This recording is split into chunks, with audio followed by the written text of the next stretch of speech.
မင်္ဂလာပါခင်ဗျာဒီနေ့ဗီဒီယိုမှာတော့တက်တော့မှာကို comment တွေပေးထားလဲ comment တွေကိုပြန်လဲကြည့်ရှုလဲယာနီကိုပြန်လဲမျှဝေပေးပါမယ်ကိုတက်တော့အကောင့်စဖွင့်ကလေးဟာကိုပေးခဲ့ဘူးတဲ့ comment တွေအကုန်လုံးကိုပြန်လဲကြည့်ရှုလို့ရပါတယ်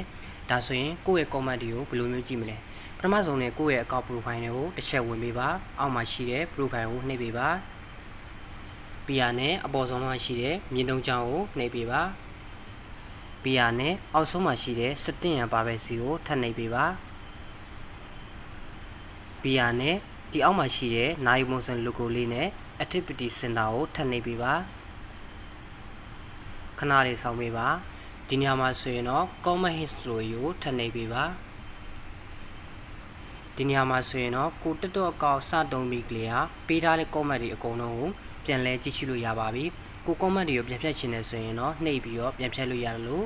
comment တွေကိုပြန်ပြင်ချင်တယ်ရပါတယ်โอเคဒါဆိုရင်တော့ကိုယ့်ရဲ့ comment တွေကိုဘယ်လိုမျိုးပြန်လဲကြည့်ရှုရမယ်ဆိုအောင်တည်တော်လောက်ပြီလို့ထင်ပါတယ်